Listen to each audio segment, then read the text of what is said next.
Hello everyone दोस्तों, तो आपके लिए देखिए दोस्तों, संडे 6 सितंबर 2020 का ये अपडेट है। तो राज्य सेवा प्रारंभिक परीक्षा 2019 का रिजल्ट आने से जो रिजल्ट नहीं आया, इस वजह से दोस्तों उम्मीदवार बहुत ही ज़्यादा परेशान है। तो देखिए पूरी न्यूज़ क्या है, पूरी न्यूज़ में आपको बता देता हूं कि एमपीपीएससी रिजल्ट मध्य प्रदेश जो लोक सेवा आयोग है उसमें आप सभी जानते हो, उसने 8 महीने बाद भी राज्य सेवा प्रारंभिक परीक्षा का रिजल्ट नहीं दिया है।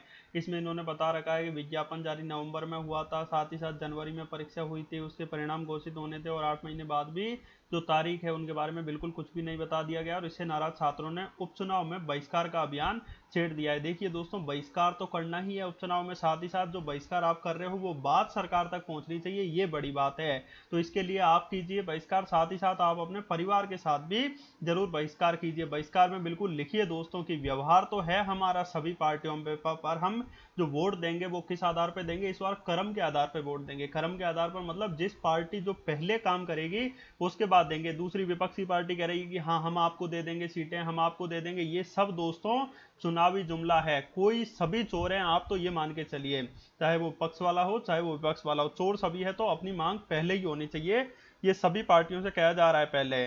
तो देखिए परीक्षा की तैयारी कर रही है। इन्होंने कहा है कि 27 जिलों में दोस्तों उपचुनाव होने हैं, मतलब आधा प्रदेश जो है उपचुनाव के दायरे में है। इस साल 3 लाख से ज्यादा विद्यार्थी शामिल हुए थे और सोशल मीडिया में भी अपील की जा रही है कि उपचुनाव में मतदान का बहिष्कार करें। पीएससी द्वारा पूर्व घोषित शेड्यूल के अनुसार, जैसा कि आपको बता रखा है, राज्य सेवा जो प्रारंभिक परीक्षा है उसमें उसका परिणाम दिया जाना था और मार्च में परीक्षा का अगला दौर यानी मुख्य परीक्षा होनी थी। जुलाई अगस्त में इंटरव्यू का आखिरी दौर संपन्न कर नियुक्ति आदेश भी जारी हो जाने थे, परंतु अभी तक कुछ भी नहीं हुआ है। ठीक है, टोटल 540 पदे निकले थे, आप सभी को पता है। पीएससी की ओर से मामले में आधिकारिक वक्तव्य जारी कर कहा गया है कि किन्हीं पक्षों ने कोर्ट में याचिका दायर, मतलब पीएससी ऐसे कह रहा है कि 27% कर दिया गया था और साथ ही साथ विचाराधीन है। प्रदेश में ओबीसी आरक्षण का प्रतिशत 27 हो या 14%, मामला न्यायालय में विचाराधीन है और इसलिए परिणाम जो है और प्रक्रिया लेट हो गई है। अब देखिए दोस्तों ये क्या कह रहे हैं, चंद्रशेखर गायकवाड़ जो कि सदस्य हैं मध्य प्रदेश लोक सेवा आयोग के। मध्य प्रदेश लोक सेवा आयोग सिर्फ चयन प्रक्रिया आयोजित करवाता है, रिक्तियां और आरक्षण का फॉर्मूला शासन की ओर से भेजा जाता है।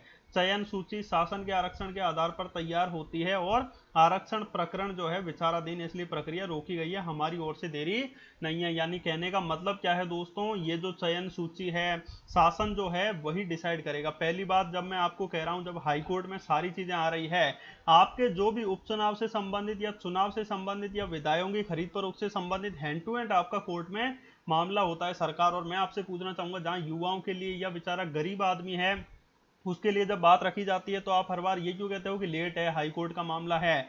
सब आपको पता है कि सरकार आपके हाथ में कम से कम एक विकल्प रखी है। एमपीपीएससी आयोग यानी मध्य प्रदेश प्रशासनिक सेवा के आयोग से भी मैं कहना चाहूंगा कि आप ऐसा तो कुछ विकल्प रखिए, या एक काम कीजिए 14% और 27% जो दोनों के आधार पर आप क्या कीजिए, रिजल्ट निकाल दीजिए और उसमें लिख दीजिए रिजल्ट में बात की 14% पे होता है तो ये होगा और 27 पे होगा तो ये होगा। परंतु इससे ये तो प्रॉफिट है कि कुछ स्टूडेंट जो है उन तक ये बात पहुंच जाएगी कि हाँ हमें आगे तैयारी करनी है या नहीं।